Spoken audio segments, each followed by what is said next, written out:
Ayon kay Lottie Manalo Jimenez, sinira ng kanyang kuya ang pangako sa kanilang ama, ang yumaong si Ka Eranio Manalo, na alagaan ang maiiwang pamilya. Pinaalis na kasi ng INC si Ka Lottie at kapatid na Ka Angel sa kanilang tirahan sa Tandang Sora matapos silang itiwalag ng simbahan. Depensa ni Ka Lottie, nakapangalan sa kanya ang titulo. It is not part of yung tinatawag nilang pabahay ng iglesia.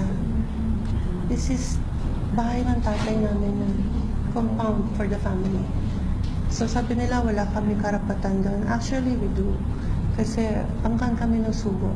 Nagtataka siya kung bakit taliwa sa pangako sa ama ang naging ugali sa kanila ng kuya na nagsimula 1 taon mula nang yumao si Ka Eranio. Pinatawag po niya kaming lahat. When my father saw him, sabi niya, huwag mong pababayaan ng mga kapatid mo. And he promised that he will take care of us. Ipinakita ni Lottie ang bakod na may 3 palapag ang taas na itinayo sa pagitan ng kanilang bahay at bahay ng kapatid na Eduardo. Mula noon anya ay unti-unti na silang ginipit at ayaw harapin. Kaya kung namin siya gustong makausap, bakit ba siya nagagalit sa amin? Ano bang dahilan? Wala po siyang binibigay na rason. Tinayuan ng pangalawang bakod na gawa sa yero ang compound na ito na nakadikit sa bintana ng bahay. Pinutulan din sila ng kuryente. Pero sabi ni Lottie, hindi sila aalis. Labag daw sa proseso ang pagtitiwalag sa kanilang mag-anak. Wala pong kumausap sa amin. We did not go through the process of expulsion. Basta sinabi, expel na kami.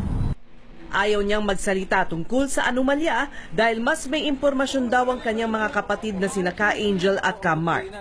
Sabi nga po ng tatay, nakikilala isang tunay na iglesia kung nagsusuri siya. Kasi pagka po may mga ganyang anomalya na ilalapit sa father ko, nagpapasiyasat po siya agad.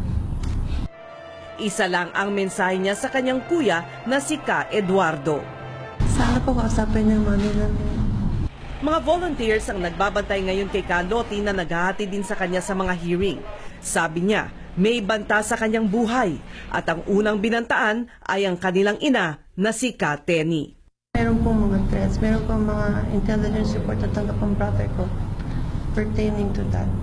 Hindi ko lang po pwedeng elaborate, but there were threats. Matapos ang hearing sa Barangay New Era kaugnay ng kanyang reklamong panggugulo ng INC, nagkagulo, nagkatulukan at nanutok pa ng barilang isang gwardiya ng INC nang ihatid si Ka Lottie sa kanyang tahanan. Pinigilan ng mga gwardiya makapasok ang ilang escorts at kasambahay ni Ka Lottie, kaya't nagkainitan ang magkabilang panig. Wala namang nasaktan sa insidente at nakapasok din ng bahay si Ka Lottie. Mariin namang itinanggi ni Edwin Zabala, spokesman ng Iglesia ni Cristo, ang umano'y mga malisyosong aligasyong ibinabato sa kanila. Hindi umano sila gagawa ng mga bagay na ikasisira ng reputasyon ng Iglesia.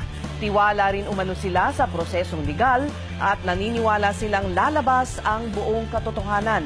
Giit nila, ang INC ay isang relihiyon at hindi isang korporasyon.